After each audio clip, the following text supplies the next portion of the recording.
Hi, everybody. Welcome. So good to be here with you today. I wish I could be there with you live in front of you, but unfortunately, we have to have a computer screen in front of us and multiple miles in between. But I'm here in Walla Walla, Washington. It is 6:30 a.m. my time, so I hope you've already had your coffee by now and that you were able to listen to the keynote this morning and are just ready for an awesome day of learning. So again, it looks like there's a few of you on here, so please feel free to add in the chat anytime you have questions. As I'm going along, I know Laura's going to let me know what those questions are. So as you think of something that comes up, please don't hesitate to put them in the chat. Any questions that you may have. So we did have a little glitch with our sharing screen. I couldn't share my screen, so Laura, I'm going to tell her when to switch the slides. So be saying next so she can switch the slides. So I'm not able to do it on my computer, so she's going to do it from her screen. So just to get started, a little bit about me. I am born and raised in Walla Walla. I've been in education. I'll be starting my 15th year here in Walla Walla in an elementary school. That's K-5. And I began my teaching career as a kindergarten teacher in a traditional mode setting. And then I went on to teach first grade. And I did first grade for 3 years in a using a trauma-informed lens. So I've been on this trauma-informed journey for about 9 years. So 3 of those years have been in the classroom, and then 4 have been in as the learning/behavior specialist for my elementary school, which I have created and run a calm room. So I'm excited to share with you guys kind of what I've learned along the way. Pictures that you'll see on my screen are actual pictures of the calm room I have here to kind of give you an idea of what it looks like. Fortunately, we had a space in our building where we could create this space for kids. You kind of just use what you have in your building. But we fortunately were able to have a large space that we could utilize for helping kids with regulation. So I will be going into my 5th year in this role. So we've had a good 4 years or 3.5 really with, we went into distance learning March 17th. So we've been distance learning for quite a while. But this was our 4th year with the Calm Room. So I'm super excited to share with you what I've learned along the way and hope that you walk away with a really good understanding of the ins and outs of a calm room and are eager to start, get that set up within your building or learn from it if you've already have something set up that you guys are using in your schools or your workplace that you're get some ideas and a good understanding of how it works. So we'll get started, but like I said, feel free to type in your questions and we'll try to answer them along the way. If I don't get to them, I am going to leave my email on the last slide that I'm always happy to answer questions outside of this presentation. I love having this conversation and dialogue with others that are interested. So if I don't get to your question, feel free to shoot me an email and I'd be happy to get back to you. So we'll go ahead and move on to the first slide. So in the world of trauma, you hear of ACEs, which adverse childhood experiences. This is surely a hand that nobody wants to have to hold. Unfortunately, we don't get to pick the hand we hold. And I get the pleasure of working with these kids that come to us with this hand on a daily basis in the Calm Room. It's definitely, we know there was a study done in Washington State that in the average class of 30, 50 to 55% of those children come to us with with 1 or more ACEs. 50 to 55%. So if you picture your classroom, 50 to 55% of our kiddos are coming to us with ACEs, with holding this type of a hand. Typically, these kids that are coming to us with the ACEs struggle with the behavior, with the self-regulation, and typically get labeled as the bad kids or the kids that nobody wants in their classroom. In my traditional mode, when I first started teaching, it's like you would go through your class roster and be like, oh no, I've got Johnny this year. Like, I better rest up this summer because it's going to be a crazy year. And I had that mindset of, oh, I don't want these kids in my class. Like, oh my gosh, I've heard so many things. Like, but then once I switched to that trauma lens, I was like asking for the children with those strong behavior challenges to be in my classroom. I wanted to be their teacher because I understood where their behavior was coming from, why they had their behavior. That shift in mindset when you go from traditional to trauma is critical. And once you do it, there's no turning back. There's no way I could go back to that traditional approach where it was, kids misbehave, it was an immediate, punishment, consequence to the office, rather than that trying to dig deeper, creating that positive, trusting relationship, and really getting to the bottom of what's driving that behavior and having that understanding that there's always a story behind the behavior. Really makes a difference when working with kids with behavior challenges. So for me personally, that was a huge turning point in my educational career, going from traditional to trauma. So being at the Trauma Sensitive Schools Institute, I'm hoping that you've also made that shift, because it's life changing, and you want to surround yourself with people that have that same mindset and understand, these kids are coming from and why they're behaving the way they are, and collaborate together, to provide the best support possible for these kiddos. As educators, it's our job to put systems in place that allow for student success. And that's kind of how the Calm Room got started, was we had so many kids blowing out of classrooms left and right that it's like they went to the office and they were sent home. So we knew we needed to do something at our school-wide, in addition to what the classroom teachers provide, but on a school-wide setting, to provide a safe place for the kiddos that come to us with these major challenges. We'll go to the next slide. So one of the biggest things as a classroom teacher, or any profession within the schools or working with kids, is that the biggest challenge is our regulation, the adult regulation. And a lot of the times when we're in the classroom, we're stressed out. We've got, to meet the standards, and we've got this test coming up, and we're trying to get through our instruction, but a child's misbehaving and interrupting that. We have a ton of stress on us as educators. And so when we react out of anger or frustration, that typically leads to punitive discipline, as far as, taking tokens, flipping cards, and taking recess so it's quick to punishment rather than the understanding of getting to the bottom of what's causing the behavior. It's so important because when kids come to us of trauma, they see us, typically the adult in their life somewhere along the way has been the adult that they feared. So when they come to school, they naturally fear the adult until we can really build that relationship and that trust that we can begin to connect with kids and build those strong relationships. So we want kids to see us as the safe adult.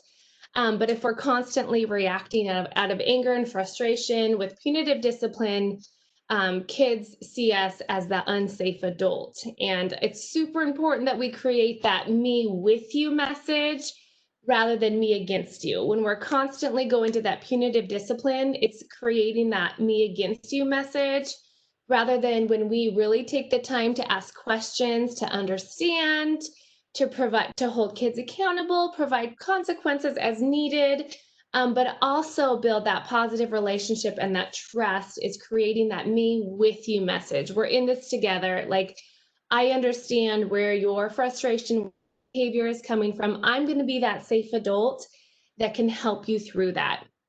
And the awesome thing about the calm room is that kids have an opportunity to be taught.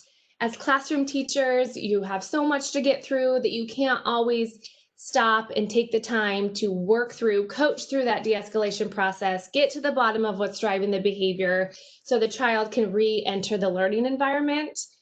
And in the calm room, kids have that opportunity to learn the skills needed to be successful in the classroom, in their daily life, but that starts with a calm, regulated adult. We know that dysregulated adults working with dysregulated students does not typically go well, and again creates that me against you message. So important. This next slide will kind of give you some key tips because you can't have a calm room without a calm, regulated adult. So just some key points for self-regulation. It starts with a pause. We have to be regulated if we're going to help our students regulate.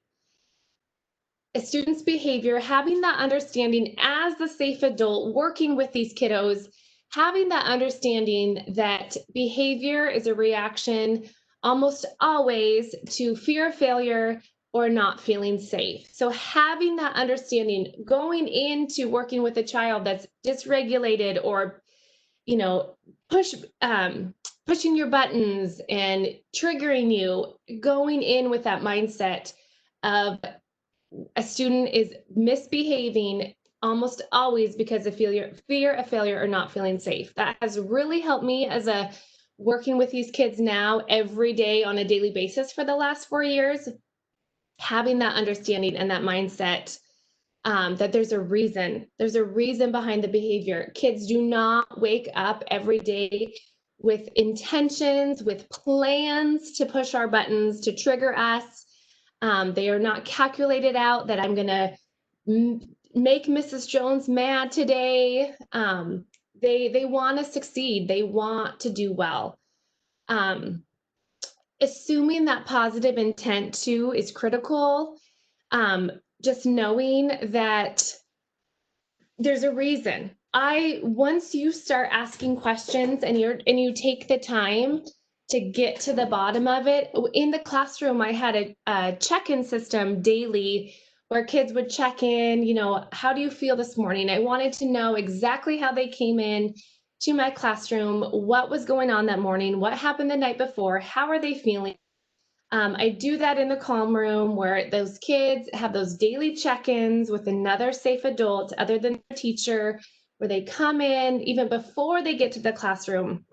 They come in, they check in. How are you doing? Did you have breakfast?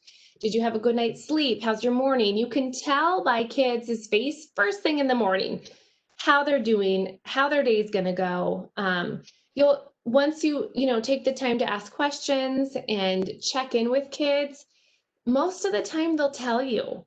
If they don't tell you, some of the younger kiddos, you can see it in their face. Maybe their eyes are red, or they haven't slept, or you can tell when they haven't had breakfast, and you can intervene early to offer some support to get their day started off right. I would have kids come in and share that they were hit that morning, or they didn't get breakfast, or they didn't get a good night's sleep because mom and dad were fighting last night. And so just having that understanding and going in, approaching kids with positive intent and looking for win-win solutions. If we can be that calm adult and go into situations in a calm way with that understanding mindset, then we can look at the behavior as a teachable moment. Just like we do in math, in reading, kids are behind, kids aren't meeting the targets. We intervene, we provide interventions at their level for them to be successful. Same goes for behavior. We've got to intervene where they're at. It's a skill deficit, and we need to meet those needs and teach them the skills. That's the biggest thing. So many of these emotional upsets that kids have during the day can be teachable moments, and then they can learn from that, gain the skills they need, and be successful. And the earlier on we teach that, the better, because if they can learn to self-regulate independently, they have a trusting, safe adult to help teach them, coach them.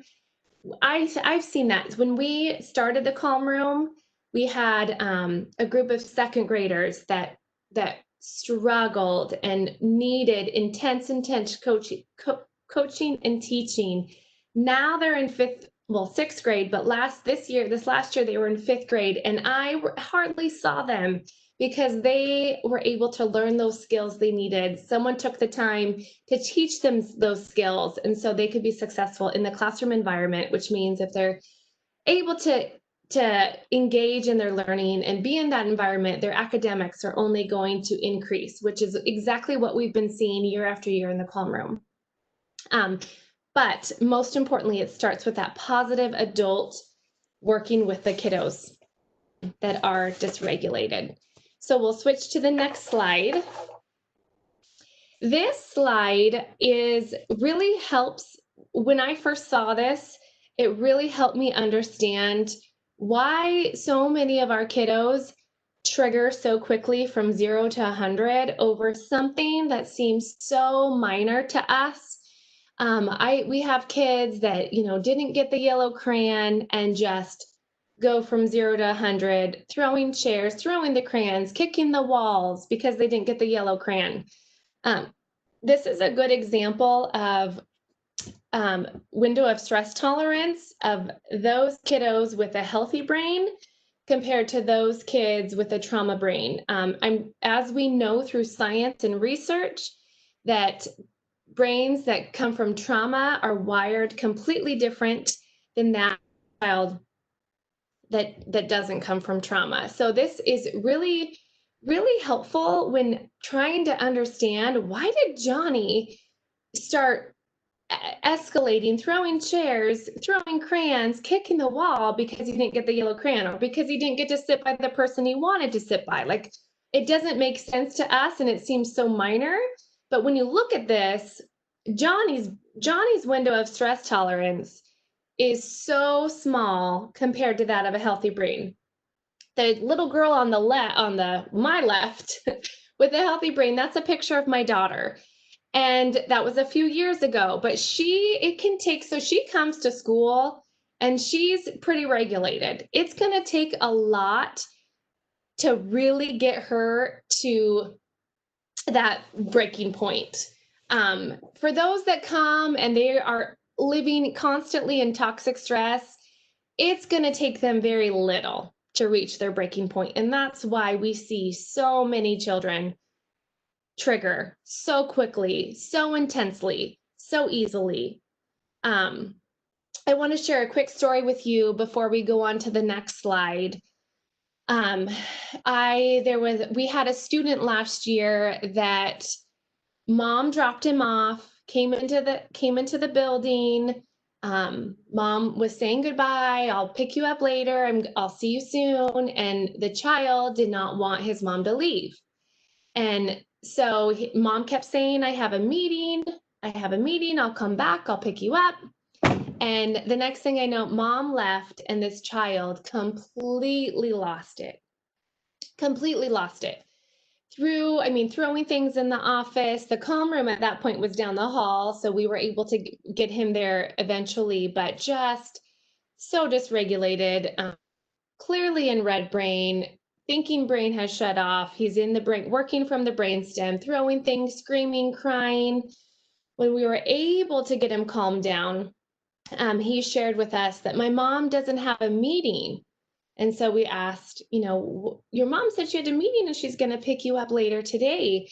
And he said, no, she doesn't have a meeting. She has a UA. And it took me a minute to realize what that was. And then he said, she's going to have a dirty UA and go to jail. And so we tried to calm him within 20 minutes of getting him calmed down, sitting with him, talking to him, listening to him. He fell sound asleep. When he woke up, we checked in with him. He wanted to get back to class. But then 30 minutes later, we get a call from grandma, and mom had a dirty was going to be going to prison.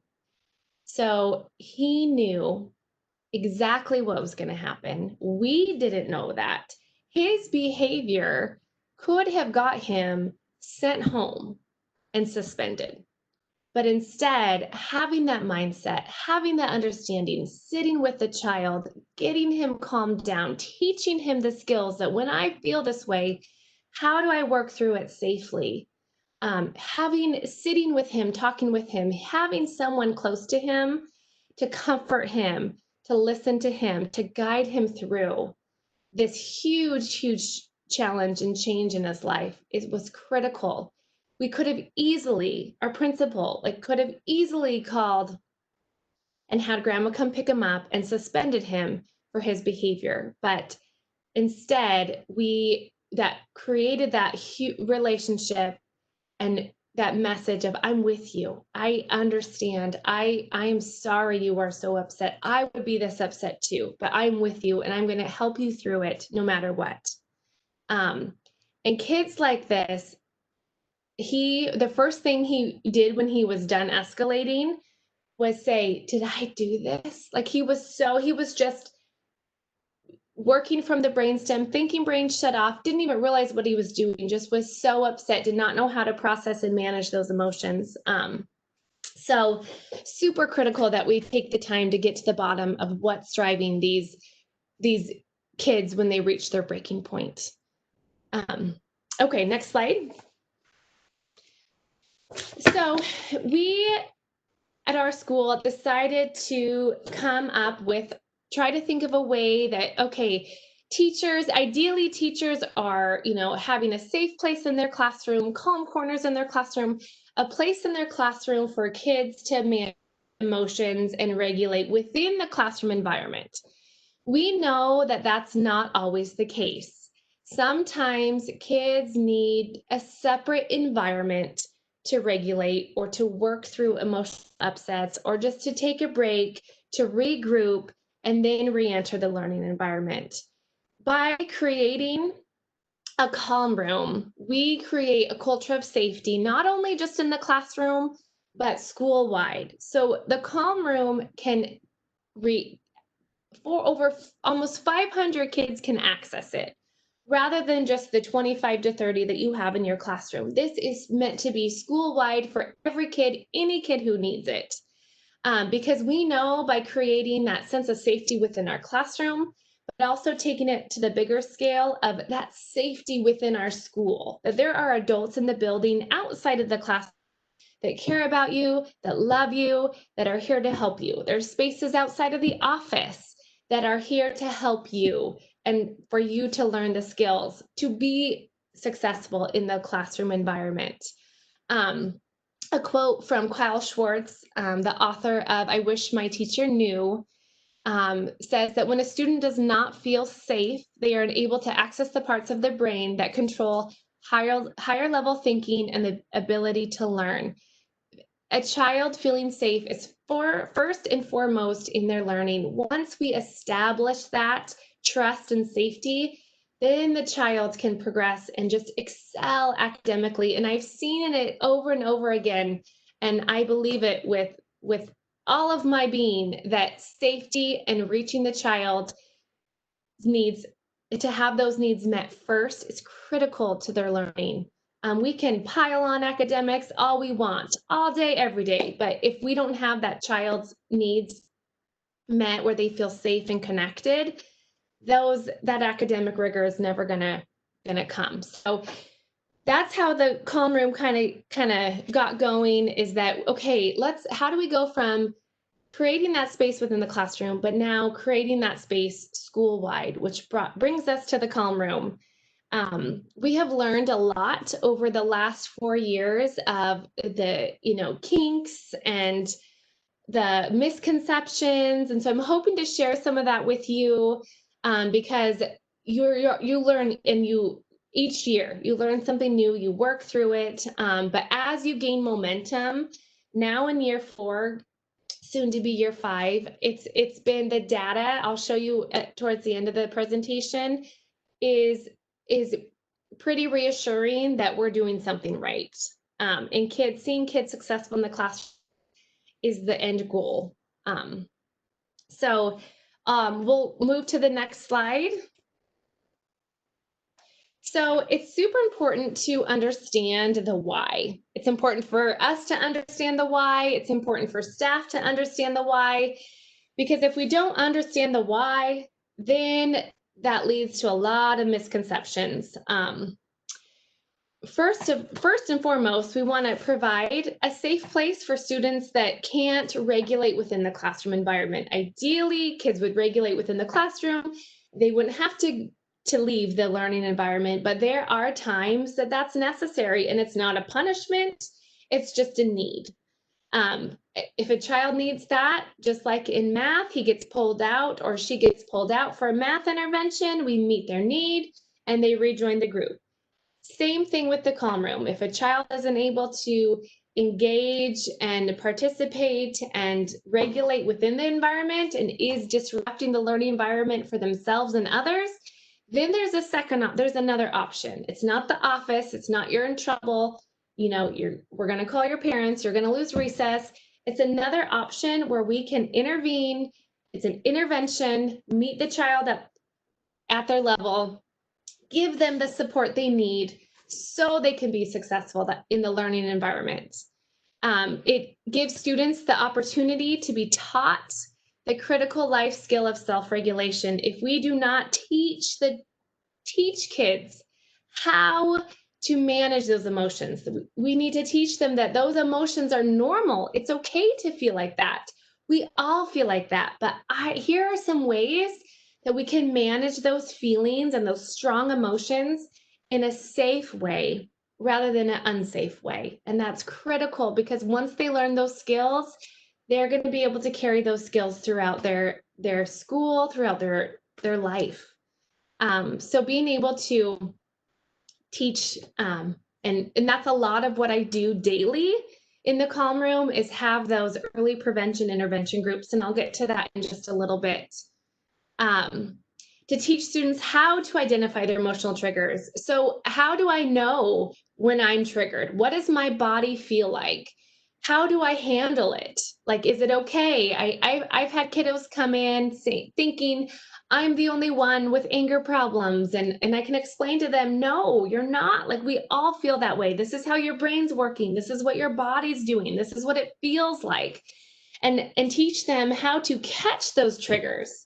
So learning those early on feelings and emotions that you feel before you reach your breaking point, catching them sooner so you work through them. Use your strategies, use your tools to work through those strong emotions before you reach your breaking point. But that has to be taught. We are learning that as adults. Learning that as a child is going to set them up for success for the rest of their life. It focuses on helping students to regulate within the context of relationships rather than leaving them to their own devices to regulate. If we sent kids out in the hall and said, figure it out, you're disrupting my class, sit in the hall until you can come back in the classroom. That's just leaving them to their own devices, which probably are not good ones, to try to regulate, manage their emotions. It's not that teaching, coaching, learning. So that's huge. And most importantly, to keep kids in school. That's the biggest why of all. And now more than ever, we need kids in our buildings. I don't know about New York, but here in Washington, we just found out we're in a distance learning model for the fall, and it breaks my heart to think that we haven't had eyes on kids since March.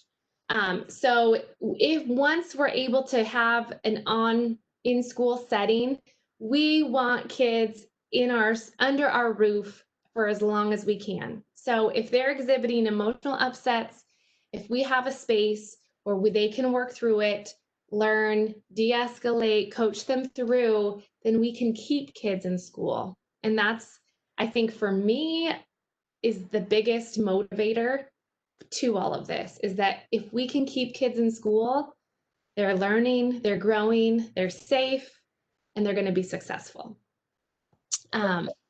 We'll move to the next slide. Laura, any questions so far? Jody, we just got one from Iris in the chat. It says, is it possible that the calm room can be a negative crutch or a possible distraction because taken advantage of space rather than its true purpose? Good question. And that is, again, we'll kind of dive into that too, is really understanding. I'll talk a lot about what goes on in the calm room, who uses the calm room, what does it look like? Because that's a question the first year we kind of work through those challenges. But now there's the understanding from staff, there's an understanding from students, how it's used, why it's used. And it's not just a place where you can get out of class work, or it's a place because you can come in here because it's nice, it's cozy, you get I'll go into that a little bit more in detail in the next couple slides of what goes on inside the calm room, who uses it, so those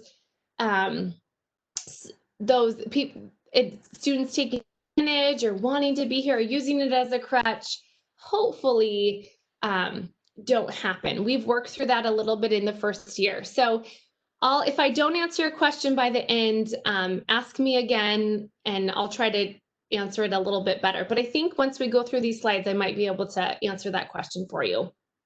So who was it for? Who was the calm room for? It's primarily used for the students who are not able to self-regulate and exhibit emotional upsets that are disruptive to the learning environment. Students who have a need for scheduled breaks beyond what can be provided in the classroom.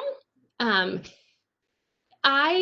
am tier 2, gen ed, but I also work closely with our resource room teachers. So students tier 1, tier 2, and tier 3 are able to access this space. There are times where we have students, we build into their IEP accommodations of calm room use. So there is that collaborative and partnership with resource room teacher, with gen ed teacher, where we can figure out what's best for that child. So it's not just used for tier 3 students, it's really used for all students. Students with breaks, sometimes we will work with teachers that if we notice a child is exhibiting emotional upsets every day, right after recess, right after lunch recess, right before reading, we can kind of keep that data and then be able to put in a proactive break, a scheduled break. So I'm going to go into the difference of what a scheduled break looks like in the calm room and a regulation break. Two totally different things, but students can access it as needed for either one, whether it's self-selected, a regulation break, or a scheduled break. It's used for students who need social emotional small group intervention. So I do a lot of tier 2 teaching to try to prevent that behavior from becoming tier 3. So it's a lot of that early intervention. If we start to notice kiddos that are starting to show some behaviors consistently and need that early intervention of those social emotional skills and that self-regulation, I do a lot of teaching small group throughout the day. And then students who benefit from check-ins, check-outs, I'll have kiddos that will check in with me in the morning, maybe a check-in at lunch and a check-out in the afternoon. It really just depends on the child and what their needs are and how they access it. So no child is turned away from the calm room if we start to see patterns where a student is constantly asking to come to the calm room. Maybe they're always asking to come during math. See that pattern in the calm room. I take data, every student that walks in the calm room, why they're there, how long they're there, so we can look for patterns. And if we notice Johnny is in here 3 times a day for 10 minutes, then we can sit down, figure out ways that we can support Johnny, but maybe keep him in the classroom more often. So looking for patterns and making a plan for those kiddos that might utilize it more often than maybe needed. Or maybe we're noticing they're trying to get out of the classroom. multiple times a day. Something's going on. We want to figure out, why are they wanting to come here 3 times a day? So trying to figure out patterns to that too, and then putting in a plan to help with that. So a lot of it's that proactive versus reactive. But on the next, as we move through, the next slide, we'll kind of talk about what do you need? What do you need to set up a calm room? What does it look like? So Jody, we just talked about this a little bit, but we have one more question in the chat. What advice could you give when students look to the calm room as an everyday location to utilize rather than actually having the power within self to be in the classroom? And so I know we just talked about looking for patterns and trends like that, but if there's anything else you can say to that question. Yeah, and that's a common question. I'm glad you asked it, because that's a question I get a lot. And as kids learn how the calm room works, the structure of the calm room, you set boundaries, and there's a clear understanding of, when you enter the calm room, this is what it looks like. You go to the calm room when this. So we really try to figure out and adjust if we're noticing kids are usually constantly coming to the calm room. I don't get that a lot, because we have it set up kind of kid by kid, need by need. So usually we have that meeting, that collaborative conversation on kids, and set up a plan with using the calm room. But if a child is coming to the calm room regularly, and we haven't had that collaborative discussion with the teacher, with the student, with everybody on the school team, with parents, then we would really want to sit down and do that and figure out what's going on. What can we put into place? Maybe we add in one scheduled break a day for this child, or maybe we add a morning and afternoon scheduled break a day, just kind of depending on what the need is. So what do you need to set up a calm room? First and foremost is, if you can have a staff member in there who understands trauma informed and understands the importance of building those trusting relationships with kids. Because if you have an adult in there that doesn't want to be in there, that doesn't have that understanding, then it's not going to be as successful. You want it to be inviting, you want it to feel safe, you want it to be warm. Calming music, I have calming music playing. It's just, kids come in and feel good. They feel safe. When the calm room the first year of the calm room, I had kids coming in saying, I love this place. Who invented this place? But what really stuck with me is the kiddo that said, Mrs. Grove, I feel safe in here. So many conversations go on in the calm room that couldn't necessarily happen in the classroom with all of their peers around, where they just need a quiet space to be able to kind of share what's going on in their life and what's on their mind. So anything, and you might not always have the perfect space, which is okay. You want to use what you have in your building. If you have a small room, you can still make it warm. You can still make it inviting and cozy and welcoming.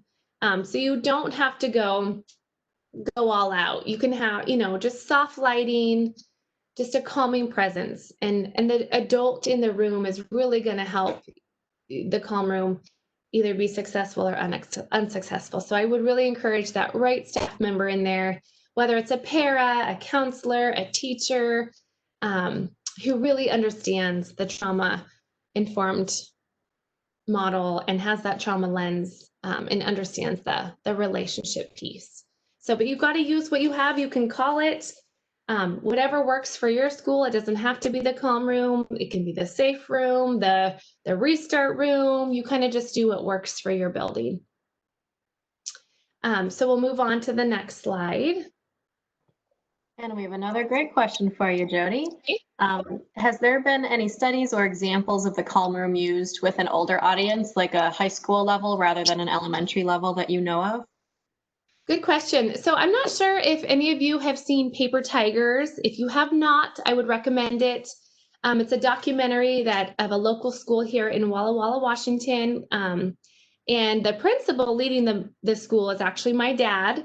So their staff, it was an alternative high school. And so they had a room, it was called the ISS room, but it was also used, it was a multi-purpose room, kind of like a calm room, but just more high school setting, where kids could go take breaks. They could, instead of suspending outside of school, they would have in-school suspension when needed. Caring adult in the room that kids trusted, could talk to if needed, a place they could go. So there are options of a calm room in a middle school or high school. It just could look a little different. The idea is the same: safe adult, keeping kids in school, teaching kids the skills they need, and having that understanding behind that there's something driving that behavior, and just really getting to the bottom of what's driving the behavior by those important conversations and that understanding and that trust with kids. So you can really take this idea and use it in a middle school or a high school. It just could look a little different. You might not have teddy bears and beanbags, but it's that same idea. So I would encourage you to watch that documentary. And there's also a book, that kind of, the Trauma Informed Guide for Administrators, that has a section on the ISS room and how it's used. You can call it, though, what you want, but same idea, same concept as the calm room, just for bigger bodies. Good question. So how is the calm room used? Understanding that the calm room is a need, not a reward. It is not a place where kids come play. Students are actively working on using strategies to regulate themselves so they can be successful in the classroom environment and in their daily life. This is critical for staff to understand that the importance of what goes on in the calm room. If a staff member walks by and sees a child playing Legos, there's that automatic misconception of, oh, they're just getting out of work to go play. If we go to the next slide, I'm going to walk you through what does it look like when a child is coming in for a regulation break. That looks totally different than when a child's coming in for a scheduled 10-minute brain break. But when a child is escalated and not able to regulate within the classroom environment, then they utilize the calm room for a regulation break. What that looks like is that the child is coached one-on-one. I am there right next to them, coaching them through the de-escalation process. Sometimes we sit on the couch, sometimes we sit on the floor, sometimes they dive into the tent and we have that conversation, that coaching in the tent. There are those conversations and teaching happening around the event that took place, whether that be the child was just crying uncontrollably, or the child was disrespectful through a chair in the classroom, through a pencil at somebody, said hurtful or disrespectful, and needed somewhere to go to work through that strong emotion. The important thing to know is that along with these conversations and teaching that happen around the event that took place, there's also accountability. Once a child has been able to reach baseline and calm down, we know that when they're in the red zone and they're triggered, there's going to be no problem solving in that moment. Our job is to help the child regulate, get to the point where we can have those meaningful conversations, those teachable moments as needed. When the child has calmed down and we've had that conversation, then we can go back and get to, okay, so you threw a chair in the classroom. We cannot throw a chair. That is very unsafe. We need to make sure that when you feel this way, you do not throw a chair. And so we can have that accountability, have that consequence as needed. But first and foremost, we have that understanding that the child we have to get them regulated first before we can have any of that teachable moment conversation. But there is that I'm not in charge of discipline decisions. So if I'm with a child and we've regulated, we've worked through the strong emotion, we've had that conversation, then if it's something that needed to be addressed by the principal, then I would say, I really need to bring our principal in on board. She's part of our team. She's part of helping our kids stay safe. She wants to keep you safe. She wants to keep the school safe. We need to all have a conversation of how we can make sure this doesn't happen again. So then the principal can decide what that appropriate consequence will be for that unsafe behavior. So there is that accountability as well once the child is regulated and is in that mindset where we can problem solve and move forward. Like I said, when regulated problem solving strategies are discussed and we come up with a plan to move forward, whether that's re-entering the learning environment or whether that's having a conversation with the principal or going back and looping and having that conversation with the teacher, whether it's I need to go apologize to my friend, I need to go apologize to the teacher, but the student is involved in that problem solving process and is able to share ideas and help with what do we need to do next to make it right. We made a mistake, we worked through it, we learned from it. How do I make it right and how do we move on and learn from it for the next time? And when regulated, the child will return to the classroom and welcome back by the teacher. A huge, and I'll get to this slide in just a couple, but a huge piece of this is having that partnership between you and the teacher. So when you bring a child back, teacher trusts that you're not going to bring a child back dysregulated. They're going to trust that we've had the opportunity to really work through what happened and that child is ready to re-enter the learning environment. What happens more often than not is that when that child is re-engaged in the learning environment, that there is that clear, the teacher exhibits body language that sends a clear message to the child that he is not welcome back. And typically that just leads to another trigger and the child is back out of the classroom. So having that partnership with the teacher is really important as well. If we move on to the next slide. Jody, one quick question, sorry to interrupt. Yes. Catherine wants to know how escalated are the students when they enter how escalated are the students when they enter when they aren't regulated in the classroom? So how dysregulated are they when they get to the calm room? Do you have students throwing, wrecking items when they are this dysregulated? Yes. Yes, there are days where the calm room isn't so calm. There are days when the calm room isn't gets destroyed, but not. It just really depends on the child. But there are highly dysregulated kids that enter the calm room, but that's where we want them. And then we can really have that teaching and coaching within that moment of high escalation. What you'll find is kids that come in and destroy the calm room, once you establish that trusting relationship and you go through, you teach them the skills, they trust you, you guys, it's that me with you message, the destruction happens less and less and less. It doesn't happen overnight, but it takes time to create that. Once you're in a relationship with a child, then you see those escalations fewer and fewer and fewer. Kids that were coming in destroying the calm room in second grade are now in third and fourth grade, and I don't see them. So in the beginning, it feels like a lot, but also know that it's going to get better. I hope that answers your question. So I'll keep going. I know we're running out of time, but when a child comes in for a proactive scheduled break, this is a time that we've built into their schedule and said, you know, you've worked so hard in the morning during math. We want to give you a time to give your brain a break. We all need breaks. Teachers need breaks. Kids need breaks. So having a scheduled break, whether 5 to 10 minutes, whatever the child needs, where it works with the classroom teacher, where they're not going to be missing critical learning, you have those conversations, you're the teacher and you work out the time that works best for the child. So we schedule it in, a child comes in for 10 minutes, and that's when teachers walk by and see kids playing with Play-Doh. Kids are playing with Legos.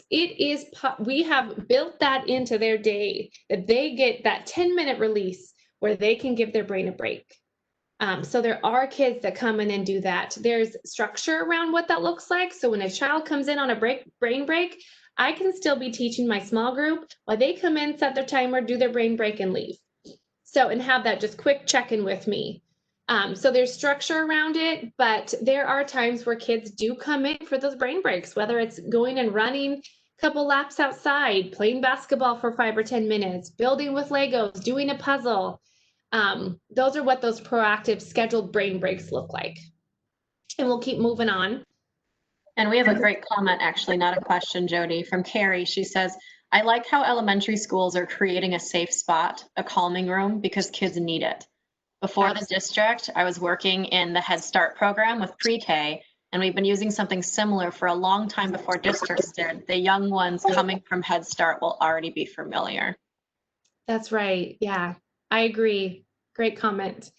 So here's just a little quick glimpse of the structure and layout of the calm room.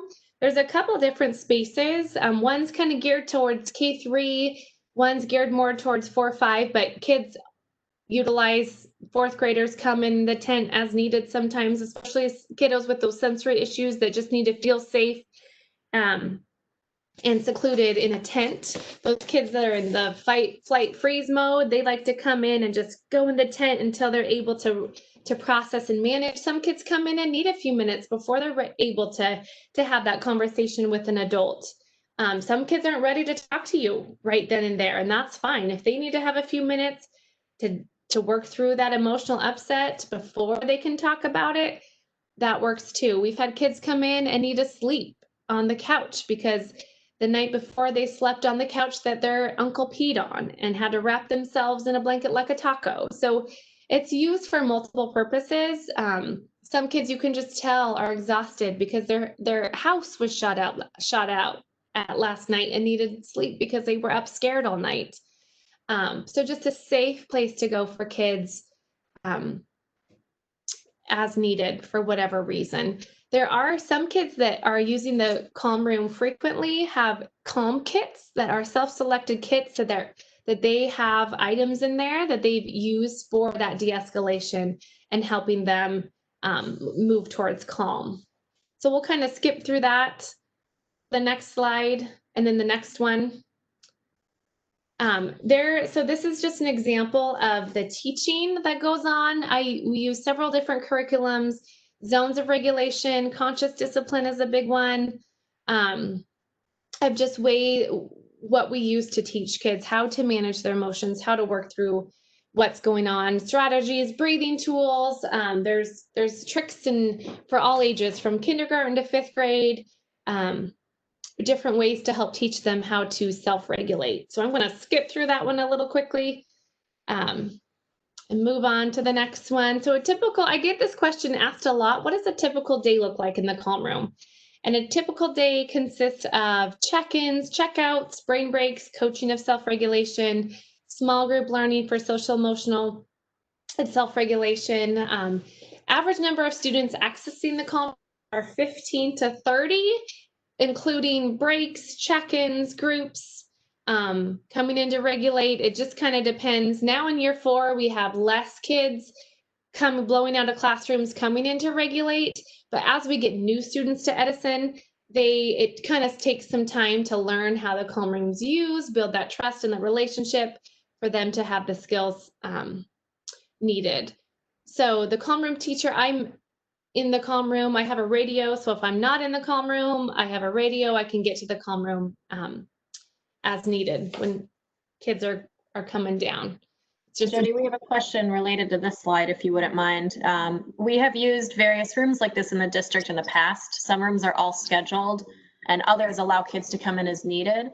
So it's kind of a two-parter. How many students are allowed to use the room at the same time? And what do you do when a student is in their room on a scheduled break, but another comes in and is throwing things and being unsafe? This has been a problem in our district for a while. And then sometimes the students who are in there can be re-traumatized. That's a good question. Yes, so that has happened before. Most times I can be in checking in with kids, teaching groups. Kids can come in. It's structured where they know what to do. It's, and as they leave, if I'm teaching, I can give them a quick thumbs up and they can give me a thumbs up. They do their brain break, they do their check-in. I can still teach. Like you said, the only time that I could not have multiple kids in the calm room is if a child is escalated and unsafe. So if that's the case, we have a plan B for those students. If someone's in there doing a check-in, and kids are so understanding, if they see that there's someone in there that needs my attention and that it's not safe for them to be in there in that moment, they're so understanding, and they can either go back to their classroom or they can go check in at the office. We have amazing office staff.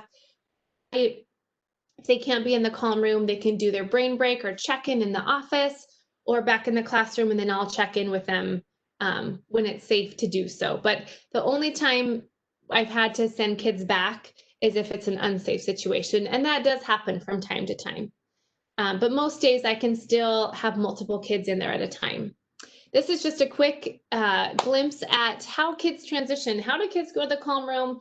How do they get to and from class to the calm room? We just use daily passes unless it's a radio call that so-and-so is escalated to come into the calm room. If it's a scheduled check-in, I have kids that come in and do more of an emotional check-in and just come in and talk to me for 5 or 10 minutes. Kids that come take a brain break. So these are just quick passes to show you what it looks like, what they bring that down to and from the calm room to show their pass basically.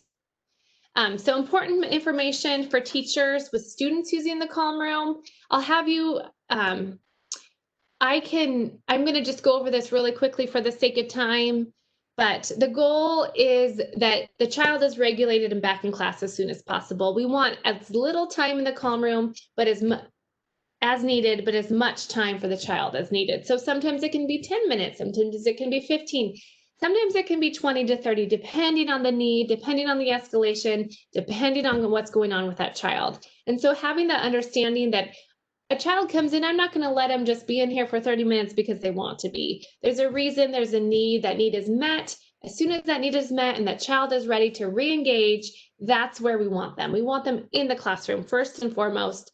And we'll get them to the classroom as soon as safe to do so, or as soon as they're ready. So I'll skip to the next slide. Real quickly, the calm room is not a timeout room or a punitive space for discipline.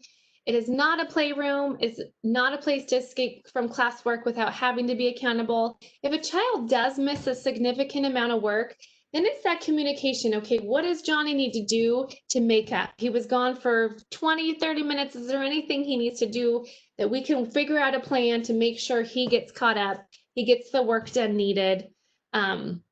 So it's that collaborative communication between teacher, calm room, student, and it's not a place to get treats and prizes. So that's a very, very common misconception for other people in the building that see kids in here. So just a real clear communication with staff of what the calm room is and what it is not. So we'll move on to the next slide. So like I said, the calm room is not used for discipline. There's a lot of accountability that happens as well. Like I said, when kids are regulated and ready, we have those conversations, we have that accountability. The trauma-informed model would not work with accountability. It's critical we have those important conversations, we have accountability, we have appropriate consequences. It's just approached in a different way. So once students are regulated, they're back in a classroom, but also kids know and deserve that they can feel safe, build that trust with an adult. We can teach them that forgiveness. If a child comes in and messes up the calm room, he or she knows I forgive them, and I still love them unconditionally no matter what. No, a child knowing that and having that communicated to them is critical, and they don't want to mess up your things. It's just out of their control sometimes. So really teaching them that forgiveness too, that accountability, and unconditional love can set them up for success. This next slide I really want to show you because it's super powerful to see that it's a huge motivator that we're doing what's best for kids. We have more and more kids in school learning, building resilience, being successful. As you can see in 2015, the year of no calm room, discipline referrals, compared to year 1, year 2, year 3.